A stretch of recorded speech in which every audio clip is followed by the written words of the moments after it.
Tak přihlášek bylo 36 a vybrali jsme 9 finalistů, z toho 5 jsou Češi a 4 Slováci.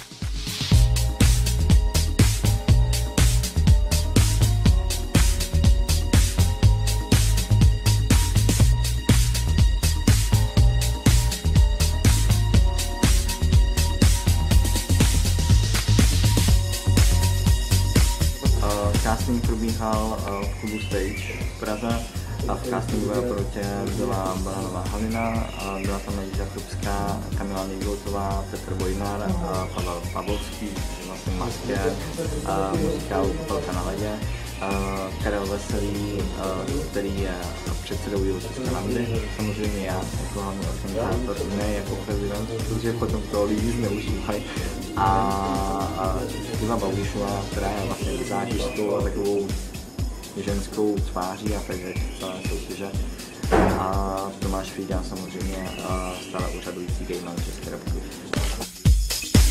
Takže Gayman Československo zná svých všech 9 finalistů. Co teďka finalist vlastně čeká po castingu? Ještě dneska je čeká Slaván a Raut v jednom doznamných barů v Praze.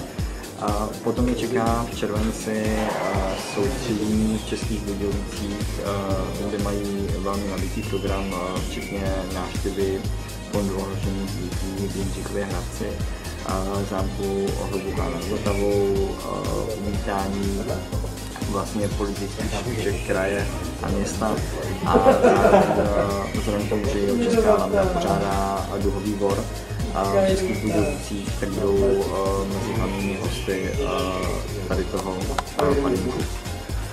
Ještě se můžeme zmínit, že Gayman na Československo v předchozí době nebo v nedávné době provázely lidské skandály. Co k tomu jakoby organizátor této akce můžeš říci nebo vyjádřit se?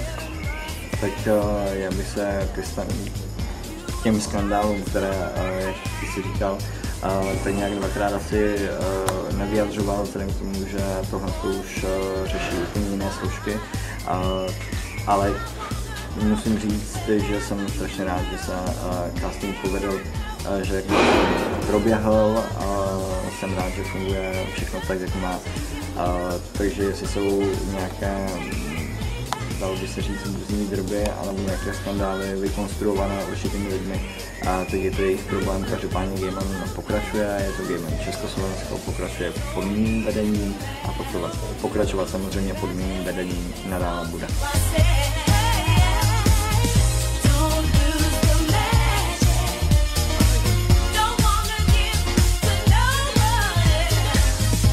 Jako organizátor této akce hodnotíš casting jako velmi podařený i výběr, co se týče finalistů?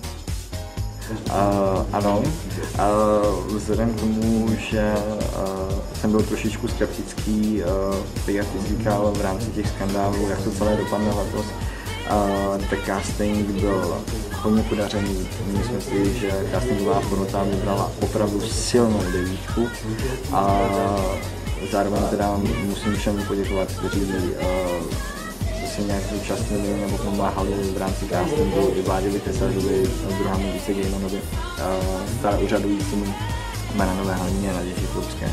Co se týká fotografií a podobně, protože si myslím, že letos opravdu fotky, oficiální fotky finalistů jsou nejlepší za 3 roky.